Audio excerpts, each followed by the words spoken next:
오늘은 이 3장 13절에서부터 17절까지 예수님께서 세례를 받으시는 그런 장면이 되겠습니다. 우리가 읽으면서 한 두 가지 정도를 기도의 제목으로 삼으려고 생각하고 있습니다. 우선 첫 번째는 예수님의 겸손이죠. 하나님 아들이다라고 하는 것, 당신이 신성을 가지신 그런 존재라고 하는 것에 대한 인식이 없었던 것이 분명히 아닐 겁니다.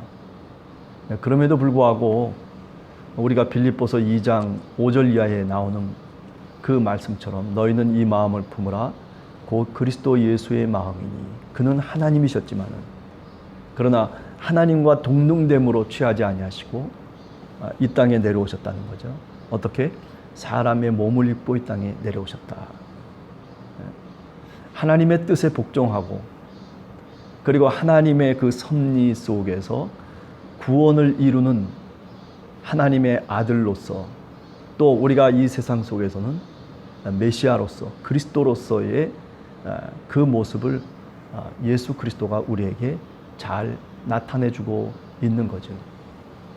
자, 이런 점에서 우리 신앙인들도 예수님을 쫓아가는 또는 예수님을 닮아간다라고 하는 그런 맥락 속에서 우리가 생각을 해본다면 우리도 이렇게 겸손한 마음을 갖고 그리스도의 마음을 품고 사는 것이 그게 신앙인의 출발점이다라고 하는 것을 우리가 오늘 또 분명히 깨달아 알아야 합니다.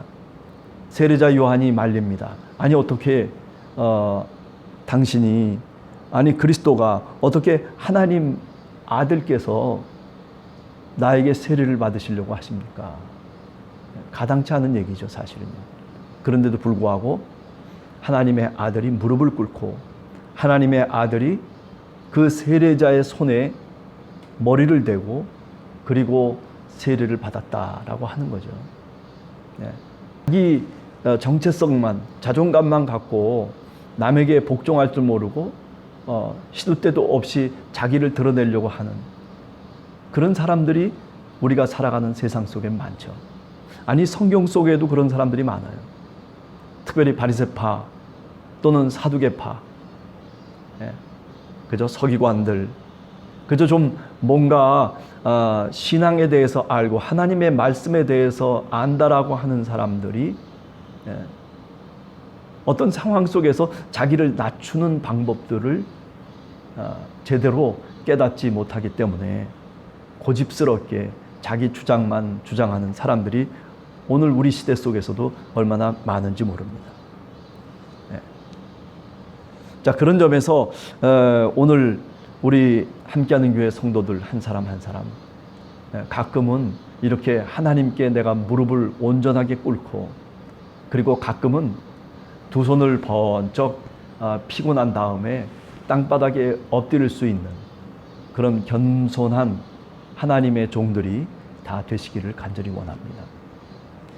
두 번째 오늘 성경 본문에서 우리가 생각할 수 있는 것은 그래요. 모든 것이 합력하여 선을 이루는 겁니다. 여기 오늘 15절에도 보면 예수님께서 세례자 요한에게 말씀을 하고 계세요. 허락하라. 우리가 이와 같이 하여 모든 의를 이루는 것이 합당하니라. 이에 요한이 허락했다. 세상을 살아가면서 독불장구처럼 자기 혼자서 살아가는 사람은 결국 나중에 외로움에 빠지고 결국 시리에 빠지기 마련입니다. 사람이 나이를 먹고 힘이 빠져버리면은 무슨 권력도 한때뿐이지 그것이 영원한 것이 아니잖아요. 임금도 왕도 한때 그럴 뿐이지 사실은 영원한 게 아니거든요. 힘이 있을 때는 사람들이 모이지만은 뭔가 능력이 있을 땐 사람들이 주변에 모이기도 하지만 그러나 그 힘과 능력이 없어지고 나면 그러면 다 흩어지기 마련이죠. 인생이라고 하는 게 그런 거예요. 그렇죠? 우리가 10대, 20대 때 얼마나 많은 친구들이 있었습니까? 뭐 학교 가도 친구가 있고 동네에도 친구가 있고 뭐 어느 곳에 가든지 다 함께 어울릴 수 있는 사람들이 있었죠. 그러나 30대 결혼하고 난 다음에 그리고 난 다음에 40대, 50대 60대가 지나가면 지나갈수록 이제 그 많던 친구들도, 그 많던 동료들도, 이웃들도 다 우리 곁에 떠나가고, 그리고 우리는 종종 어떤 때는 홀로 남을 때가 있어요.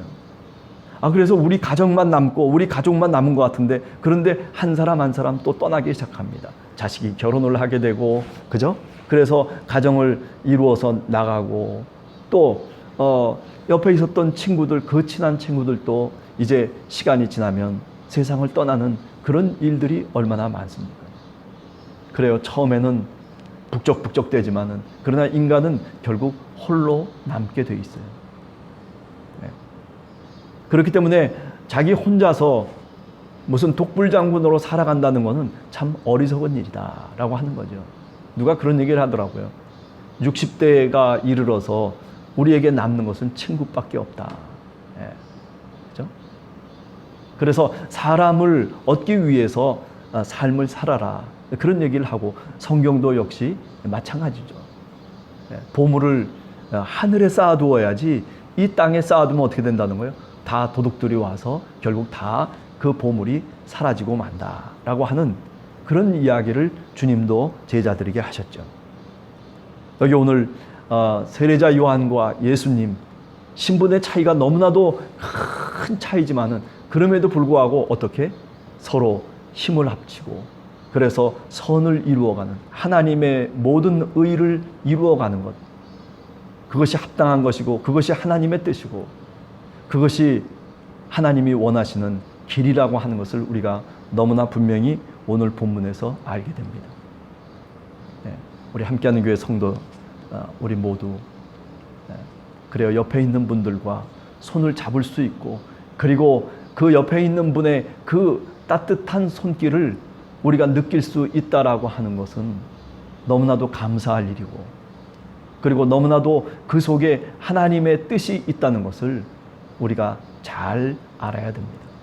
합력해서 선을 이루어가는 것, 그것을 우리가 같이 함께 훈련하는 것, 그것이 바로 교회인 것입니다. 오늘 또 여러분 하루를 시작하면서 내 옆에 내가 손을 잡아줄 수 있는 분이 누구인지를 한번 가슴속에 생각하시기 바랍니다. 그리고 그를 위해서, 그 사람을 위해서 내가 기도해주고, 그리고 합력해서 선을 이루시는 하나님의 뜻이 그분에게도 또 나에게도 그 하나님의 놀라우신 은혜가 오늘도 있게 되기를 위해서 기도하는 여러분이 되시기를 간절히 원합니다. 마지막으로 세 번째, 예수님은 이런 영적인 경험을 하셨어요. 그죠? 세례를 받으실 때 하늘이 열리는 것을 봤어요.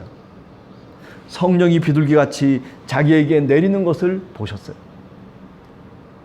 세례자 요한이 본 것도 아니고 어떤 다른 사람이 본 것도 아니고 누가 본 것이 아닌데, 그런데 내 스스로 내가 그 하나님의 계시적인 사건을, 영적인 체험을 오늘 하나님의 아들 예수 그리스도께서 하고 계시다는 거죠.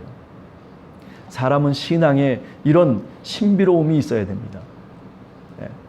나만이 알고 있는 하나님과의 신앙의 신비를 우리가 체험하면서 사실은 세상을 살아가는 겁니다. 아니, 믿음으로 살아가는 겁니다. 아무런 영적인 경험도 없이 그저 맹숭맹숭한 채로 그저 세상 속에서 믿네라고 그렇게 구호만 있지, 사실은 내 마음속에 신비로운 영적인 경험이 없다면, 그렇다면 참 우리가 신앙생활하기가 굉장히 힘든 겁니다. 오늘 새벽에 무릎을 꿇고 있는 여러분들은 어떤 영적인 경험을 하나님께서 주셨습니까? 그것이 뭐 늘 일어나는 영적인 경험이 아니라 일평생 한두 번 일어나는 영적 경험이라도 그 경험을 내 가슴속에 꼭 품고, 그리고 그것을 마치 달걀을 품고 있는 닭처럼, 어미닭처럼 가슴속에 품고 있으면 어느 때가 되면 그 달걀이 깨져서 그 속에서 다시 병아리가 나오는 거죠. 새로운 창조가 나오고 새로운 생명이 나오듯이 우리가 예수 그리스도를 향한 간절한 신앙을 품고 있으면, 그러면 어느 때 하나님의 때가 이르면 그 신앙의 그 믿음의 모습들이 깨쳐져서 그래서 다시 새로운 모습으로 우리가 거듭나고 그리고 새롭게 놀라운 신앙의 경험들을 우리가 가질 수 있게 된다는 것이죠. 네. 여러분들 오늘 하루를 살면서도 이런 하나님의 신앙을 품고 어미 닭이 달걀을 품고 있듯이 그렇게 우리 가슴 속에 우리 마음 속에 신앙의 신비를 품고 있는 그런 여러분과 제가 되기를 간절히 주님의 이름으로 소원합니다. 마지막으로 내 사랑하는 아들이다, 내 기뻐하는 자라는 이런 음성을 듣게 됩니다. 예수 그리스도는 이 음성 하나 듣고 십자가까지 갔어요. 신앙에 많은 경험들이 필요한 게 아니에요. 중요한 것은 내가 하나님이 나에게 주신 그 신앙의 영적 경험을 소중하게 여기는 것, 그것을 하나님 앞에서 가장 귀중한 것으로 여기는 것이 사실은 너무나도 필요한 거죠. 예수님이 어떤 영적 경험이 이것 이외에 뭐가 있겠습니까? 물론 마지막 변화산에 올라가셔서 그 엘리야를 만나고 모세를 만났던 그 사건의 이야기를 혹시 할 수도 있을 거예요. 그럼에도 불구하고 근본적인 영적 경험의 출발점은 바로 여기 오늘 주님의 말씀을 듣는 거였어요. 너는 내 사랑하는 아들이다, 내 기뻐하는 자다. 여러분, 오늘도 이런 음성이 여러분들에게 들리기를 간절히 원합니다. 아니, 이 음성이 어디서 들려옵니까? 바로 이 하나님의 말씀, 이 성경 말씀을 통해서 하나님이 계시된 말씀을 우리들에게 오늘 또 말하고 있어요. 아니, 예수님에게 말씀하신 것처럼 너는 내 사랑하는 아들이다라고 오늘 또 우리들에게 말씀하고 있습니다. 너는 내 기뻐하는 자라고 하는 그런 음성을 우리들에게 오늘 또 이 성경을 통해서 우리에게 들려주고 있어요. 내가 너를 위해서, 내 죄를 위해서 십자가에 죽었노라고. 내 아들까지 너희에게 보내서 내가 너를 위해서 그렇게 내 목숨을 버렸노라고. 누가 말씀하시는 거예요? 성경 속에서 하나님이 우리들에게 말씀하고 있는 겁니다. 나는 길이요 진리요 생명이니 나로 말미암지 않고는 아버지께로 올 자가 없다라고 말씀하셨던 우리 주님의 말씀을 오늘 또 생각해 봅니다. 예수 그리스도, 그분이 우리들에게 이런 구원의 길을 열어주셨죠. 정말 하나님이 우리를 얼마나 사랑하시는지 그것을 우리들에게 증명해 보이셨습니다. 하나님이 세상을 이처럼 사랑하사 독생자를 주셨으니 누구든지 저를 믿으면 멸망치 않고 구원을 얻는다는, 영생을 얻는다는 그 주님의 말씀을 오늘 또 생각해 보는 겁니다. 여러분과 저는 정말 귀한 사람들입니다.